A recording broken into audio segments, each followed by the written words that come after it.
हरियाणा विद्यालय शिक्षा बोर्ड के 10वीं कक्षा के छात्रों का कल 3 मार्च 2025 को इंग्लिश विषय का एग्ज़ाम है और इस विषय की तैयारी करवाने के लिए आज मैं आपको इस वीडियो के अंदर इंग्लिश विषय का क्वेश्चन पेपर दिखाऊंगा और उसका पूरा सॉल्यूशन, ताकि आप अपने एग्जाम की अच्छे से तैयारी कर सकें। वीडियो अच्छी लगे तो लाइक करें, चैनल को सब्सक्राइब करके ऑल के बटन के ऊपर क्लिक कर लें ताकि जब नेक्स्ट वीडियो अपलोड हो तो उसका नोटिफिकेशन आपको मिल जाए। अब क्वेश्चन पेपर देखते हैं। जैसा कि आप देख सकते हैं 10वीं कक्षा के लिए ये क्वेश्चन पेपर है। एनुअल एग्ज़ाम 2025 के लिए इंग्लिश विषय है। 80 नंबर का पेपर आएगा आपका और 3 घंटे का टाइम मिलेगा आपको क्वेश्चन पेपर सोल्व करने के लिए। सबसे पहले अनसीन पैसेज आएगा, 2 अनसीन पैसेज आएंगे, दोनों 10-10 नंबर के। तो यहाँ पर देख सकते हैं आप, पहला क्वेश्चन है read the following passage carefully and answer the question that follow. तो इसका मतलब है इस पैसेज को आपको पढ़ना है, समझना है और इसके नीचे जो क्वेश्चन है उन क्वेश्चनों के फिर आपको आंसर देने होंगे। क्वेश्चनों के आंसर मैं आपको बताऊंगा।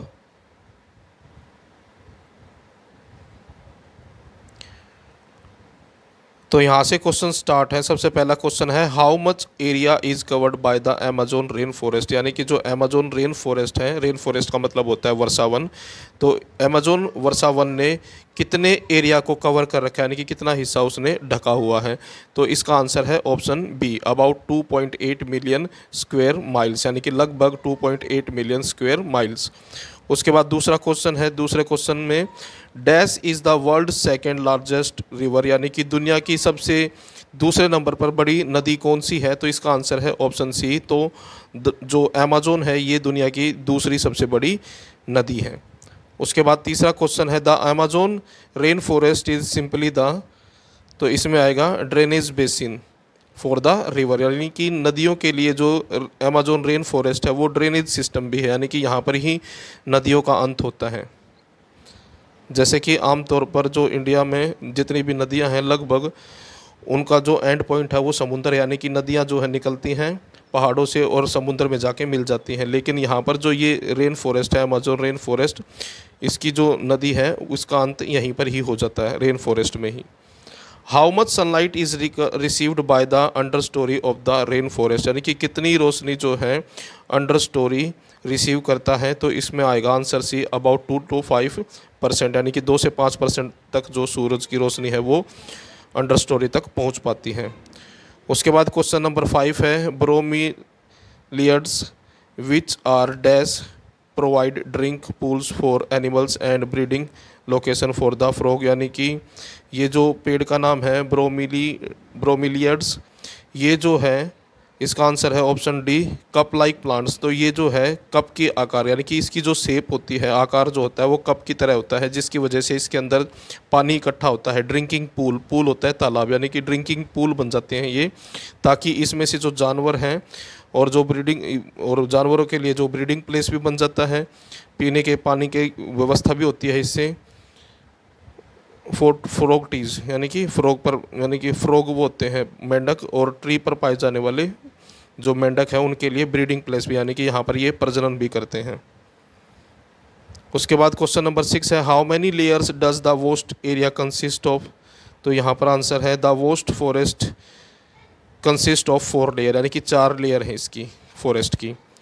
Y is there very little air movement in the understory, यानी कि अंडर स्टोरी के अंदर हवा की जो मूवमेंट है वो बहुत कम क्यों है। तो इसका आंसर है ये, there is very little air movement in the understorey because it is very thick.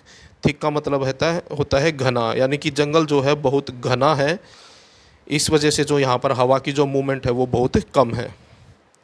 उसके बाद अगला क्वेश्चन है question number 8, what is a canopy. तो कैनोपी क्या होती है, आंसर देखें, the layer above the under story is the canopy, यानी कि जो लेयर है, यानी कि लेयर का मतलब होता है परत, जो परत है अंडर स्टोरी से ऊपर उसको कहते हैं कैनोपी। उसके बाद अगला क्वेश्चन है question number 9, what is the food for millipedes and earthworm, यानी कि मिलीपैड्स और ये जो अर्थवॉर्म है यानी कि कीड़े हैं, इनका भोजन क्या है।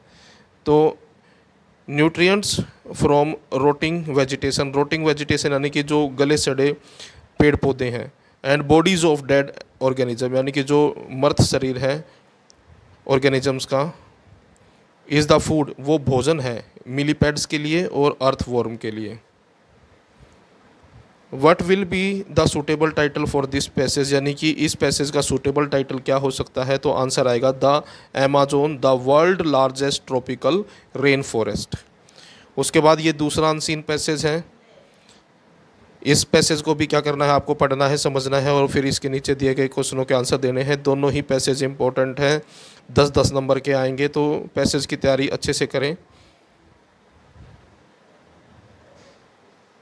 और पेपर आउट होने की वजह से जो है अब एग्ज़ाम के टाइम पर ज़्यादा सख्ताई मिलेगी, तो इसलिए अपने एग्ज़ाम की अच्छे से तैयारी करके जाएं। What is difficult to predict, पहला क्वेश्चन ये है कि क्या प्रिडिक्ट करना मुश्किल है, यानी कि अनुमान लगाना, यानी कि भविष्यवाणी करना। According timing and amount of rain is difficult to predict, यानी कि टाइमिंग यानी कि बारिश की जो टाइमिंग है और कितनी मात्रा में बारिश होगी ये बताना जो है प्रेडिक्ट करना मुश्किल है। Which hazardous situation we may face in future, यानी कि भविष्य में हम कौन सी खतरनाक, हैजर्डियस होता है खतरनाक सिचुएशन होती है, परिस्थिति जिसका हम सामना कर सकते हैं। तो आंसर है we won't get enough drinking water in future, यानी कि भविष्य में हमें जो है पीने की पर्याप्त मात्रा में जो पीने का पानी है वो पर्याप्त मात्रा में नहीं मिलेगा। उसके बाद है what can be done to make the younger generation responsible citizen of tomorrow, यानी कि यंगर जनरेशन जो यंग जनरेशन है, यानी कि जो बच्चे हैं, उनको एक जिम्मेदार नागरिक बनाने के, कल का जिम्मेदार नागरिक बनाने के लिए क्या करना चाहिए। तो आंसर है we can make the younger generation responsible citizen of tomorrow by teaching them the message of water conservation in school. Water conservation का मतलब होता है पानी की बचत करना, यानी कि हम बच्चों को जो है पानी को बचत करने की जो शिक्षा है वो देकर जो है बच्चों को एक जिम्मेदार नागरिक बना सकते हैं। यानी टीचिंग करना होता है सिखाना, द मतलब उनको ये मैसेज देकर कि पानी बचाना है, स्कूलों के अंदर बच्चों को ये सिखाया जाए। What is the only situation to the crisis of water, यानी कि कौन सी इकलौती परिस्थिति है वाटर, यानी कि जो पानी की जो कमी की जो स्थिति है उससे बचने का इकलौता क्या इलाज है। तो वाटर कंजर्वेशन, यानी कि इसका इकलौता इलाज है, समस्या का समाधान है कि पानी की बचत करना। इज़ द ओनली सोल्यूशन, केवल इकलौता यही जो है समाधान है। Why is water more precious than gold, कहता है कि क्यों पानी जो है ज़्यादा कीमती है सोने से भी। We can live without gold but not without water, कहता है यहाँ पर आंसर है कि we can live without gold, कि हम बिना सोने के जो है जीवित रह सकते हैं, बट नॉट विदाउट वाटर, परंतु बिना पानी के हम जीवित नहीं रह सकते हैं। Water is being used as if, यानी कि पानी को यूज किया जाता है जैसे कि, ऑप्शन सी जो है इसका आंसर है it will always be available, कि ये हमेशा उपलब्ध रहेगा, यानी कि हम पानी को इस तरह से यूज़ करते हैं जैसे कि पानी कभी ख़त्म ही नहीं होगा। Which of the following is not mentioned in paragraph 2 among the example of water wastage, यानी कि पानी की बर्बादी के लिए जो उदाहरण दिए गए हैं पैराग्राफ 2 के अंदर, तो उसमें से कौन सा उदाहरण नहीं दिया गया है। तो इसका आंसर है option D, washing car. What is the primary occupation for many people in India, यानी कि प्राइमरी ऑक्यूपेशन होता है व्यवसाय, यानी कि कौन सा व्यवसाय जो है प्राइमरी है इंडिया के लोगों के लिए। तो आंसर बी है एग्रीकल्चर, यानी कि कृषि, यानी कि अधिकतर लोग जो हैं कृषि करते हैं। What message does the passage convey, यानी कि ये जो पैसेज है यह क्या मैसेज देता है। तो इसका आंसर है ऑप्शन डी, सेव वाटर, कि हमें पानी बचाना चाहिए। उसके बाद अगला क्वेश्चन है what does the word prudently mean, तो इसका आंसर है ऑप्शन डी। उसके बाद दूसरे सेक्शन के अंदर ग्रामर के क्वेश्चन आएंगे। तो पहला क्वेश्चन इसके अंदर है fill in the blanks with correct form of verb. तो यहाँ पर पहला सेंटेंस है she dash go to temple every day, यहाँ पर एवरी डे लिखा हुआ है, यानी कि जो काम हर रोज़ होता है तो वो सिंपल प्रेजेंट है, यानी कि प्रेजेंट इंडेफिनाइट का नियम आएगा उसके अंदर। तो यहाँ पर आएगा she goes to temple every day, क्योंकि यहाँ पर subject singular number third person है तो वर्ब के साथ एस और ई एस लग जाएगा। उसके बाद है we dash wait for the school bus at the moment, तो एट द मोमेंट लिखा हुआ है, यानी एट द मोमेंट का मतलब होता है इस समय, यानी कि इस समय कोई काम चल रहा है तो इसका मतलब है प्रेजेंट कंटिन्यूअस है वो। तो यहाँ पर आएगा we are waiting for the school bus at the moment, यानी कि इस समय पर हम स्कूल बस का इंतज़ार कर रहे हैं। उसके बाद है fill in the blanks with correct article वाले आएंगे। तो he is MLA dash MLA, तो एन MLA आएगा इसमें। MLA को आप यूँ का यूँ हिंदी में लिखते हैं MLA, तो पहला अक्षर ए आएगा। और यहाँ पर जो भी वर्ड आएगा डैश से पहले ए, और अगर उसमें आंसर में ए और एन फिल करना है, भरना है, तो आपको ये चेक करना होगा कि डैश के बाद जो भी अक्षर लिखा हुआ है उसको जैसा आप पढ़ोगे बिल्कुल उसी तरह से आप उसको हिंदी में लिखोगे। अगर उसका पहला अक्षर, जैसे कि यहाँ पर एमएलए लिखा हुआ है, एमएलए को मैं यूँ का यूँ हिंदी में लिखूँ तो पहला ए आएगा अक्षर, तो ए आएगा तो ए आ ई आने के बाद तो आंसर में आएगा एन। और अगर पहला अक्षर कै खे गै घै में से आता है तो आंसर बनेगा ए। उसके बाद डैश मैन इज़ मॉर्टल, तो ये जो है ऐसा सेंटेंस है जो यूनिवर्सल ट्रूथ वाला, तो यहाँ पर जो है नो आर्टिकल आएगा, तो इसका आंसर ऑप्शन डी है। पंक्चुएट द फॉलोइंग सेंटेंस, तो इसको पंक्चुएट करना है, पंक्चुएशन वाला है। तो डॉक्टर का डी बड़ा होगा, आर के बाद फुल स्टॉप लगेगा। अनु का ए बड़ा होगा। सैड, जैसे ही आपको सैड दिखाई दे तो इसका मतलब है ये जो नरेशन के क्वेश्चन आते हैं बिल्कुल उसी तरह से बनेगा। तो डॉक्टर अनु सैड, तो कोमा इन्वर्टेड कोमा शुरू हो जाएगा। वाई का डब्लू बड़ा हो जाएगा। आर यू बीटिंग राजेश, और लास्ट में क्वेश्चन मार्क और इन्वर्टेड कोमा क्लोज, तो ये आंसर बनेगा इसका। तो इसका ऑप्शन के अनुसार जो है ऑप्शन ए जो है इसका आंसर है। उसके बाद अगला देखें, my mother bot a pair of socks, 2 shirt, 1 sari and 5 toys. तो यहाँ पर जब इतनी सारी चीज़ें हों तो वहाँ पर कोमे लग जाते हैं। माई मदर है तो ये यूँ का यूँ आएगा क्योंकि पहला अक्षर हमेशा बड़ा होता है। तो ऑप्शन के अनुसार जो है इसका आंसर ऑप्शन सी बनेगा। उसके बाद change the following sentence into indirect, तो यहाँ पर सेंटेंस है the teacher said to me don't go there, तो टीचर ने कहा कि वहाँ मत जाओ। तो यहाँ पर ऑर्डर है, आदेश है, तो इसका आंसर बनेगा option C, the teacher ordered me not to go there, क्योंकि यहाँ पर जो रिपोर्टिंग स्पीच है इसके अनुसार यहाँ पर आदेश दिया गया है।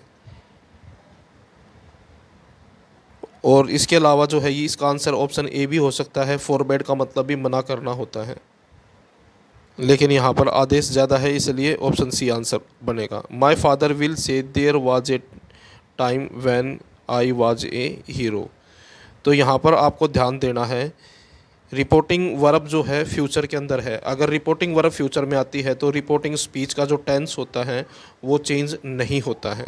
तो ऑप्शन के अनुसार इसका आंसर जो है ऑप्शन डी बनेगा।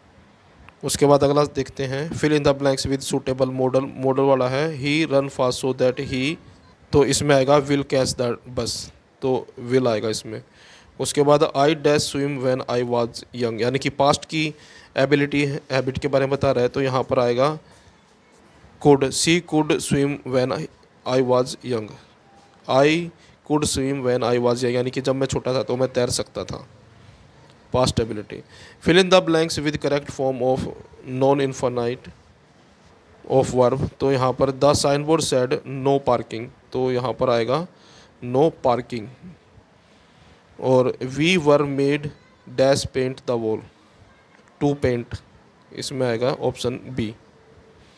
उसके बाद है section C writing skill, attempt any one of the following, दोनों में से कोई एक करना है, एक एप्लीकेशन आएगी, एक लेटर आएगा, इन दोनों में से कोई एक आपको करना है। यहाँ पर जो है write an application to the librarian of your school requesting him to remit the fine for returning the books late, यानी कि लाइब्रेरियन को एप्लीकेशन लिखनी है जुर्माना माफ़ी के लिए देर से बुक जमा करवाने पर। You are Aarush Arshita student of 10th A class RMS senior secondary school, तो इसका आंसर मैंने यहाँ पर नीचे लिख दिया है। अगर मैं सभी क्वेश्चन समझाता हूँ तो वीडियो काफ़ी बड़ी हो जाएगी, यहाँ पर मैंने छोटा सा आसान सा आंसर लिख दिया है ताकि आपको जल्दी से ये याद हो जाए।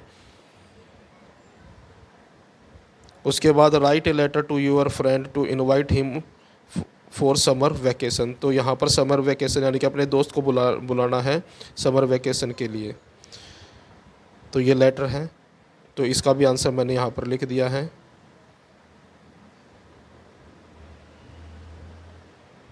तो छोटा सा आंसर है ये, I am glad to know that your school has closed for summer vacation, यानी कि मुझे खुशी है जानकर कि तुम्हारा स्कूल जो है गर्मी की छुट्टियों के लिए बंद हो चुका है। I would like to remind you of your promise to visit Shimla, यानी कि मैं तुम्हें याद दिलाना चाहता हूँ अपना वादा कि तुमने शिमला को विजिट करने यानी कि शिमला आने का, विद अस हमारे साथ दिस समर, यानी कि इस गर्मी की छुट्टियों में, समर यानी कि गर्मियों में।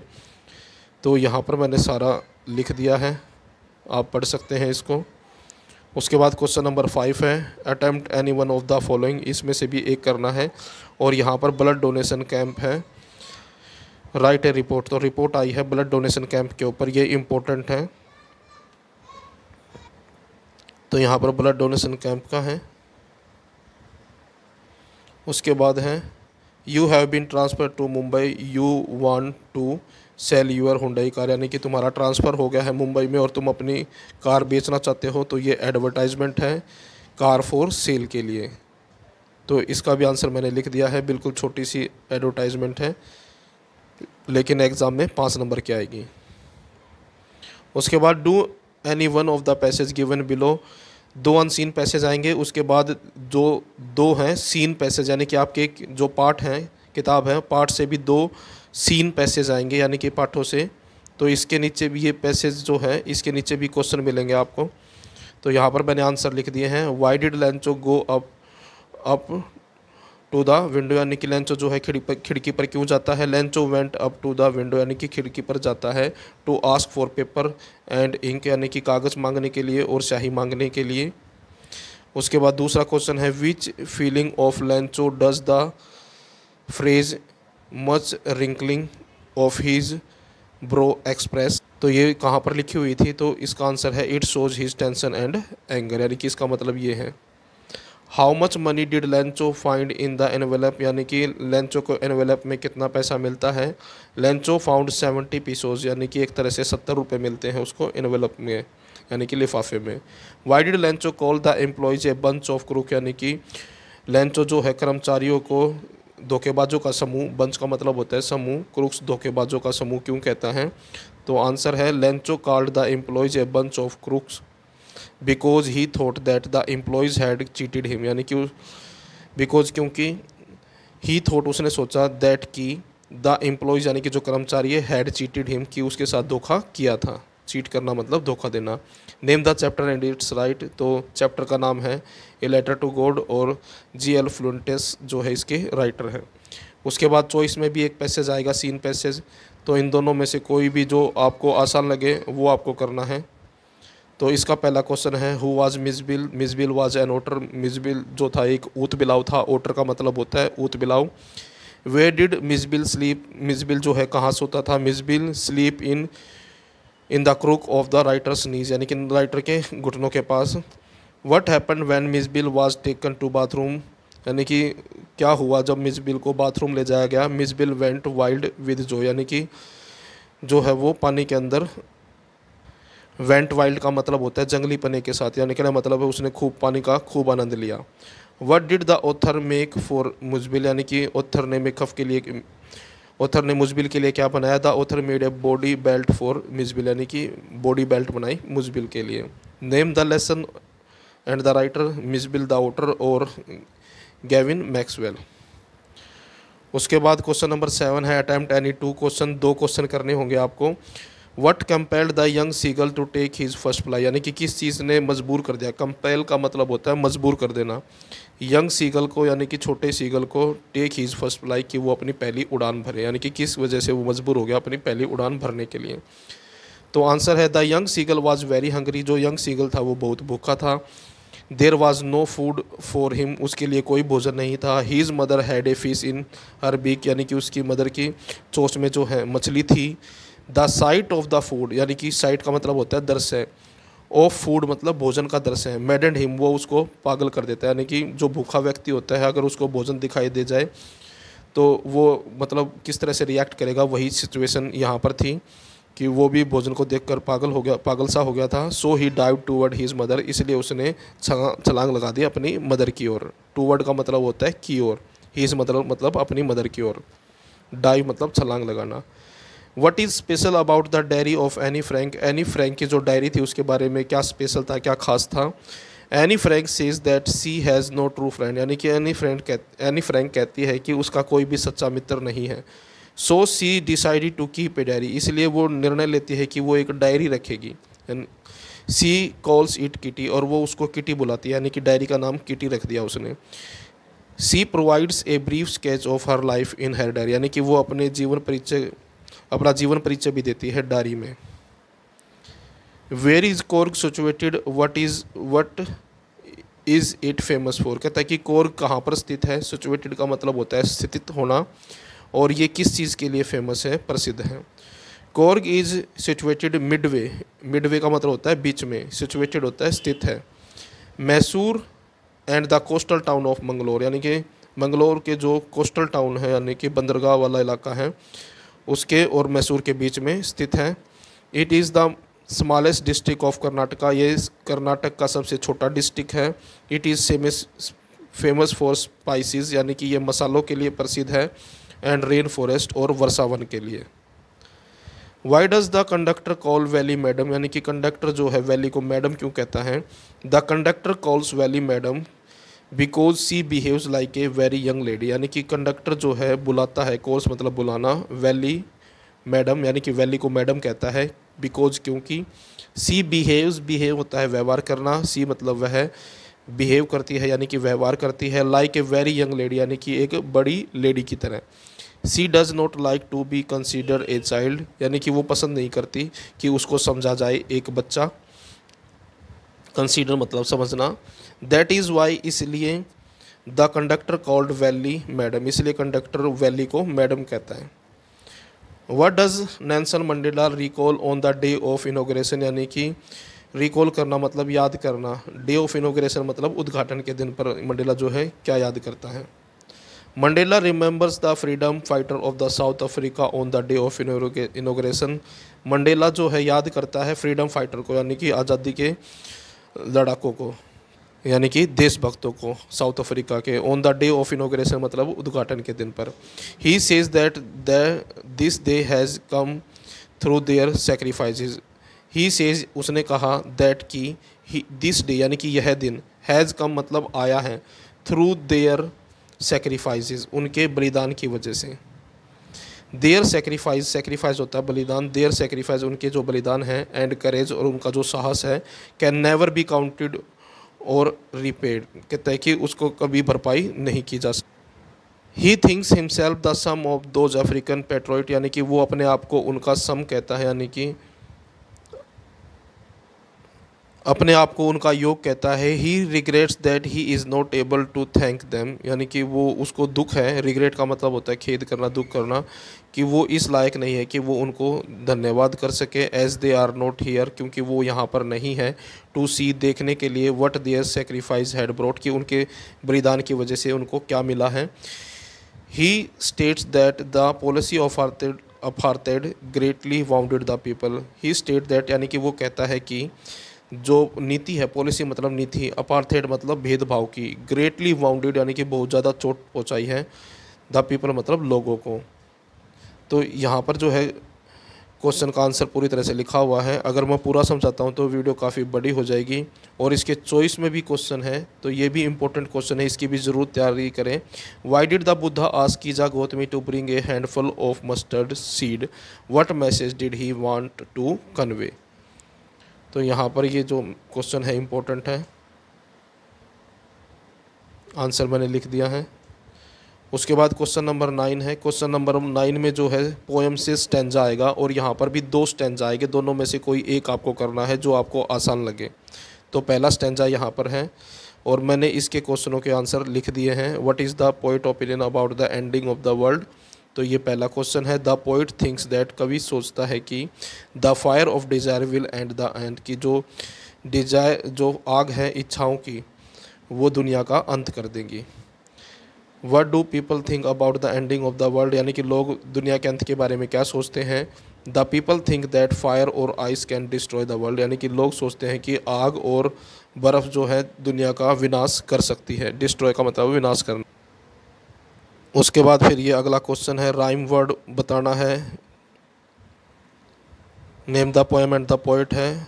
उसके बाद ये चॉइस में स्टैंजा आया हुआ है, तो इसके भी क्वेश्चनों के सभी के आंसर लिख दिए हैं मैंने।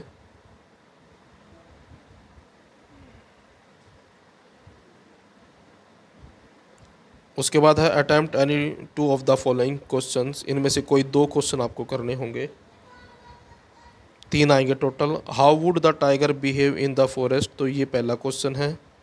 ये इसका आंसर है। उसके बाद what does the poem tell us about Amanda, यानी कि पोएम जो है अमेंडा के बारे में क्या बताती है। हाउ डज़ द फोग कम, जो धुंध है, फोग का मतलब होता है धुंध, कैसे आती है। How did custard kill the pirate, और कस्टर्ड ने जो पायरेट था यानी कि समुद्री जो लुटेरे थे उसको कैसे मारा। Answer any two of the following. उसके बाद क्वेश्चन नंबर 11 है, इसमें से 2 क्वेश्चनों के आंसर देने होंगे आपको। Why does Mrs Pumphrey think the dog recovery is a triumph of surgery, most important question है। और उसके बाद describe Max as a secret as agent. और उसके बाद है what was the cause of Matilda ceaseless suffering, यानी ceaseless suffering यानी कि अंतहीन जो पीड़ाएं थे उसका क्या कारण था मटिल्डा का। और what is think tank second guess about book, यानी कि थिंक टैंक का दूसरा अनुमान क्या था किताब के बारे में। Prove the following question true in the context of the thief story, तो ये थीफ स्टोरी में से क्वेश्चन है, आंसर मैंने लिख दिया है। उसके बाद इसमें चॉइस में भी क्वेश्चन आएगा, how did the teacher help Bholi to become a confident girl, ये भी मोस्ट इंपॉर्टेंट क्वेश्चन है।